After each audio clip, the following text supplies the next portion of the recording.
నమస్కారం. వనవానికి స్వాగతం. ఈరోజు వార్తలలోని ముఖ్యాంశాలు. సూర్యదేవుని సన్నిధిలో త్రయోదశ సప్తాహ వార్షిక మహోత్సవాలు ఘనంగా ప్రారంభం. కాకినాడ జిల్లా పెదపూడి మండలం గొల్లల మామిడాడలో యావత్ భారతదేశంలోనే శ్రీ వైష్ణవ సంప్రదాయ పద్ధతిలో విరాజిల్లుతున్న ఏకైక సూర్య దేవాలయంలో త్రయోదశ సప్తాహ వార్షిక మహోత్సవాలు అత్యంత వైభవంగా ప్రారంభమయ్యాయి. తెల్లవారుజామున ఆలయ ప్రధాన అర్చకులు రేజేటి వెంకట నరసింహాచార్యుల ఆధ్వర్యంలో మంగళవాయిద్యాల నడుమ స్థానిక తుల్యభాగ నది నుండి జలాన్ని తీసుకువచ్చి విశ్వక్సేన పూజ అనంతరం సప్తాహ కలశి స్థాపన మరియు పుణ్యాహవచనము నిర్వహించారు. అనంతరం శ్రీ బాలాజీ బాలభజన భక్త బృంద సమాజం స్వామివారి నామసంకీర్తనతో సప్తాహ వార్షిక మహోత్సవాలు లాంఛనంగా ప్రారంభమయ్యాయి. ఈ 7 రోజుల పాటు నిర్విరామంగా హరినామ సంకీర్తన జరగనుంది.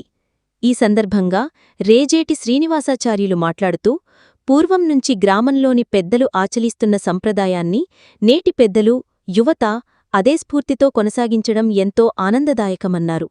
ఈ విధంగా సప్తాహ మహోత్సవం ఏ గ్రామంలో నిర్వహించబడుతుందో అక్కడ పాడిపంటలకు, ఆయురారోగ్యాలకు లోటు ఉండదని, గ్రామం సుభిక్షంగా ఉండటానికి ఈ వార్షికోత్సవాలు దోహదపడతాయని తెలిపారు.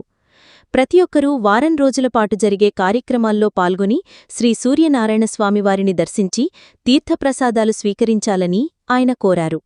ఈ కార్యక్రమంలో సూర్యనారాయణ స్వామివారి దేవస్థానం ఈవో, సప్తాహ కమిటీ కన్వీనర్ నల్లమిల్లి సుబ్రహ్మణ్యేశ్వరరెడ్డి, శ్రీ బాలాజీ భజన సమాజం, శ్రీ సూర్యనారాయణ స్వామివారి అన్నదాన సమాజం భజన భక్త బృందాలు, భక్తులు మరియు గ్రామస్తులు పెద్ద సంఖ్యలో పాల్గొన్నారు.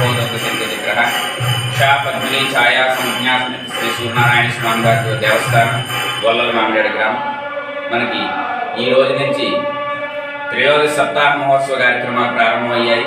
మనకి ఈ రోజు నుంచి మళ్ళీ 7 రోజులు స్వామివారికి కార్యక్రమాలు జరుగుతాయి. ఇందులో భాగంగా ఇవాళ ఉదయాన్నే స్వామివారికి విశ్వక్షేణ పూజ, పుణ్యావాచనం, అట్లాగే ఈ సప్తాహ కలశ స్థాపన జరిగింది. అక్కడి నుంచి భజనా కార్యక్రమాలన్నీ కూడా ప్రారంభించాయి. ఇది మళ్ళీ మనకి 19వ తారీఖు వరకు కూడా ఈ కార్యక్రమాలు జరుగుతూ ఉంటాయి. 19వ తారీఖున పూర్ణావతి కార్యక్రమం, అట్లాగే శాంతి కళ్యాణ మహోత్సవంతో ఈ కార్యక్రమం ముగుస్తుంది. మనకి ఈ కార్యక్రమం దేనికి చేస్తారయ్యా అంటే, గ్రామం సుభిక్షంగా ఉండడానికి, పాడి పంటలు, అట్లాగే మనకి గ్రామంలో ఉండే ప్రతి ఒక్కరికి కూడా ఎటువంటి ఇబ్బందులు లేకుండా ఉండడానికి ఈ సప్తాహ కార్యక్రమాలను జరిపిస్తూ ఉంటారు. ఇది పూర్వకాలం నుంచి వస్తున్నారు కాబట్టి దాన్నే ఈ తరాన్ని కూడా మర్చిపోకుండా ఎదరికి వెళ్ళడానికి కూడా మనకి ఈ గ్రామంలో ప్రతి పౌరుడు కూడా ఇక్కడ దానికి సహకరిస్తున్నారు. జై శ్రీమన్నారాయణ.